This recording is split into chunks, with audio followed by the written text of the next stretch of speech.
So let's talk about the ghost of tech past and what it can teach us about the giants of tech future. We're going to dig into the cautionary tale of Eastman Kodak to explore the hidden risks that today's biggest, seemingly invincible AI leaders might be facing right now. All right, let's get into it.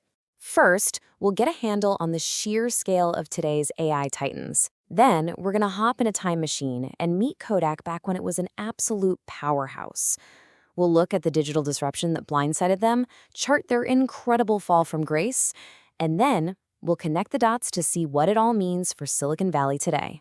Right now, we are living in an era that's just completely dominated by a handful of tech companies. You know, their influence, their market power, especially in AI, it's honestly hard to even wrap your head around. To give you some perspective, just look at this number, $4.4 trillion. That's the market cap for just one company, NVIDIA. I mean, that's bigger than the entire energy sector of the S&P 500. That is a scale that just feels permanent, untouchable, right? Would you see? That feeling of being invincible, that can be a really dangerous blind spot. And to really understand why, we need to look at another company that once seemed just as permanent, just as dominant, a company that was a pillar of industry for 100 years. Let's talk about Kodak. And it's so important that we remember them not for what they became, but for what they were. For the better part of a century, they were the undisputed, innovative, and deeply trusted tech leader. They were the Google of their day. For generations, I mean, if you took a picture, chances are you were using Kodak film. That name Kodak, it meant memories, right?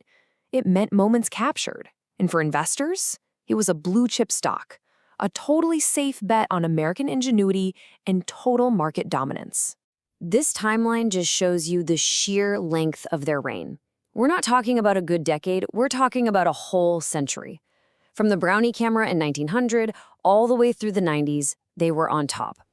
Now, I want you to pay close attention to that 1978 date. We're going to come back to that one. It is absolutely crucial. And get this, in the year 2000, Kodak posted its highest profits ever, $1.4 billion. They were at the absolute peak of their power, a total money-making machine. But what they didn't realize was that they were standing at the edge of a cliff. So, what happened?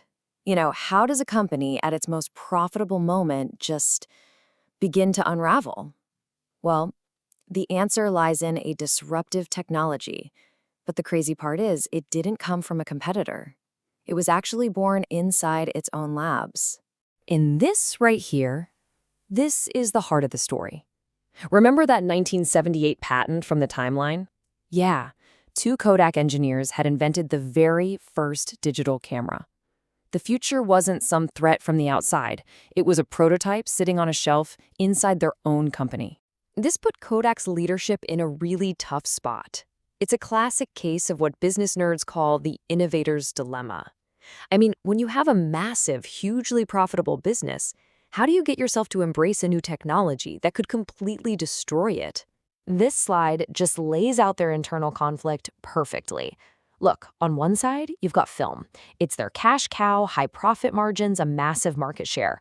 But on the other side, you have digital, a new, totally uncertain market that was a direct threat to their film sales.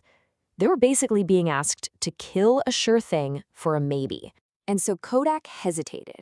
Their inability to sacrifice the present for the future, well, it created a vacuum. And in business, a vacuum always gets filled. Their greatest strength, their legacy in film, had suddenly become their greatest liability. So who jumped into that vacuum? Electronics companies. You know, Canon, Nikon, Sony. They didn't care about film sales. They had nothing to lose and everything to gain by pushing digital forward. They weren't held back by a legacy business, so they just sprinted into the future, while Kodak was still trying to decide whether to even take the first step. But even as digital cameras started to take over, Kodak missed the next, even bigger wave of disruption. The technology that really, truly made their business model obsolete wasn't a better camera. It was a device that did a million other things too. This quote just says it all, doesn't it? Photography was no longer about planned events and special equipment. It became about convenience, about being immediate. And the one thing people always had with them was their phone. Kodak was selling a product. The world had moved on to a lifestyle. The result was just a catastrophic decline. The company that defined photography for 100 years found itself on the verge of bankruptcy, not once, but twice. I mean, a recent financial filing actually included language about substantial doubt over its ability to continue. They went from a pillar of industry to a business school case study on what not to do. Okay, so why does this story from a 19th century company matter so much right now? Because the echoes of Kodak's fall, you can hear them in the server farms and boardrooms all over Silicon Valley. Let's bring it back to those AI giants we started with. This is the central question, isn't it? When you're making billions and billions from your current technology, your current business model, are you really motivated to look for the next big thing? Or are you motivated to protect what you already have, just like Kodak did with film? The lessons are just painfully clear. Success can make you a prisoner. You have to be willing to disrupt yourself before someone else does it for you. You've got to listen to the innovators inside your own company, the people building the future.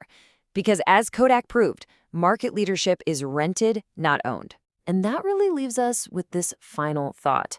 Are the NVIDIAs and the Microsofts of the world studying the story of Kodak? Are they really learning its lessons about the innovator's dilemma?